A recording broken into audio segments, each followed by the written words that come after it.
இறையேசுவில் அன்புக்குரியவர்களே, பாஸ்கா காலத்தின் 4ஆம் ஞாயிறு என்று நாம் சிறப்பிக்கின்றோம். நல்லது செய்யாத நாள் பாழான நாள் என்று சொல்லுவது போல, இந்த பாஸ்கா கால ஞாயிறு நம்மை முழுமையாக சிந்திக்க அழைப்பு விடுக்கிறது.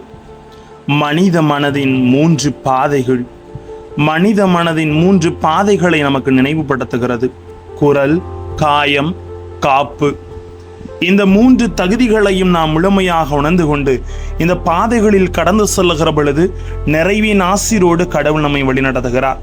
கடவுள் தகுதியானவர்களை மட்டும் தேர்ந்தெடுப்பதில்லை, நாம் தேர்ந்தெடுத்தோரை தகுதியுடையோராய் ஆக்குகிறார். நமது நம்பிக்கை வாழ்வே இறையலைத்தல் அடித்தளம் என்பதை திருத்தந்தை பிரான்சிஸ் மொழிந்துள்ளார். அந்த அடித்தளத்தை மையமாக வைத்தே வார்த்தை சிந்திக்க அழைக்கிறது. வார்த்தையோடு கடந்து சிந்திக்கலாம் வாங்க.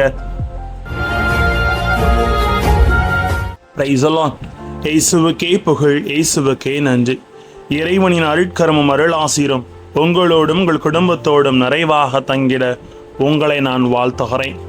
அன்பார்ந்தவர்களே, இன்றைய 3 வாசங்களும் மனித வாழ்க்கையின் ஆழமான 3 உண்மைகளை வெளிப்படுத்துகிறன. நாம் கேட்கும் குரல், நாம் அனுபவிக்கும் காயம், நாம் பெரும் காப்பு. இது மனிதனின் 3 பாதைகளை நமக்கு வெளிப்படுத்துகிறது.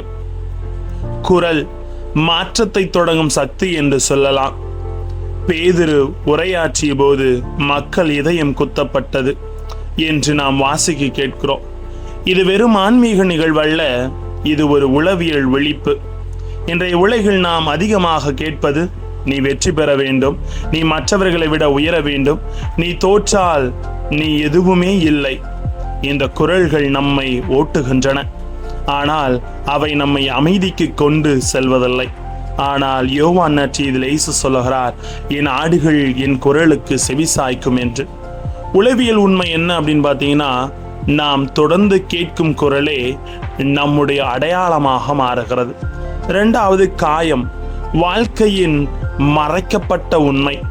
பேதுரு எழுதிய கடிதம் நமக்கு ஒரு ஆழமான உண்மையை சொல்லுகிறது. நீங்கள் காயமடைந்தீர்கள், ஆனால் இப்போது குணமடைந்திருக்கிறீர்கள். ஒவ்வொருவருக்கும் காயங்கள் உள்ளன. நிராகரிப்பு, த ரிஜெக்ஷன், தோல்வி, ஃபெயிலியர், துன்பமான நினைவுகள், பெயின்ஃபுல் மெமரிஸ் அப்படின்னு சொல்லுவாங்க. இன்றைய மனிதன் இந்த காயங்களை மறைக்க முயல்கிறான். சிரிப்பின் பின்னால் வலி, வெற்றியின் பின்னால் வெறுமை. இலக்கிய உண்மை, காயமில்லாத மனம் வளராது. ஒரு விதை மண்ணில் உடையாமல் மரமாக மாறாது. காயம்தான் நம்மை ஆழமானவர்களாக மாற்றுகிறது. 3வது விஷயம் என்ன பார்த்தீங்கன்னா, காப்பு. உண்மையான மெய்ப்பனின் வழி. அதை தான் நற்செய்தி என்று தெளிவுபடுத்துகிறது. 10ஆம் அதிகாரத்தில் இயேசு தன்னை நல்ல ஆயன், நல்ல மெய்ப்பன் என்று அறிமுகப்படுத்துகிறார். இது ஒரு ஆழமான ஓமை என்று சொல்லப்படுகிறது. மெய்ப்பன், அதாவது நல்ல ஆயன், ஆடுகளை ஓட்டுவதில்லை, அவற்றை அழைக்கின்றார். அவற்றை அவர் காயப்படுத்துவதில்லை, வழிநடத்துகிறார். மனிதன் கட்டாயத்தால் மாறமாட்டான், அன்பால் மட்டுமே மாறுவான். இன்றைய உலகில் பல கள்ள மெய்ப்பர்கள், பொய்யான இறைவாக்கினர்களும் பொய்யான மெய்ப்பரும் இருக்கிறார்கள். பொய்யான ஆசைகள், தவறான உறவுகள், அடிமைப்படுத்தும் பழக்கங்கள், அவையெல்லாம் ஒரு வாக்குறுதி தரும். அது என்னன்னு பார்த்தீங்கன்னா, நீ சந்தோஷமாக இருப்பாய், ஆனால் முடிவில் வெறுமையை தருகின்றன. ஆகவே நவீன உலக வாழ்க்கையில் இன்றைய 3 வாசங்களும் நமக்கு ஒரு தெளிவான உண்மையை காட்டுகிறது. கேளுங்கள் உண்மையான குரலை, ஏற்றுக்கொள்ளுங்கள் உங்கள் காயங்களை, பின்பற்றுங்கள் நல்ல மெய்ப்பனை. ஒரு இளைஞன் வாழ்க்கையில் குழப்பத்துடன் இருந்தான். அவன் எல்லோரின் ஆலோசனைகளையும் கேட்டான்.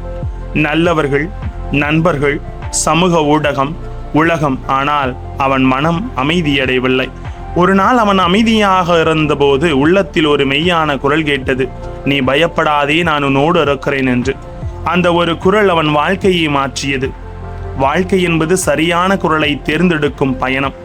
காயங்கள் நம்மை உடைக்க அல்ல, உருவாக்க. உண்மையான மெய்ப்பன் நம்மை இலக்க அல்ல, காக்கவே வருகிறார். இன்னைக்கு நம்மளை பத்தி ஒரு கேள்வி நாம் எழுப்புவோங்க. உங்க வாழ்க்கையை வழிநடத்தும் குரல் யாருடையது?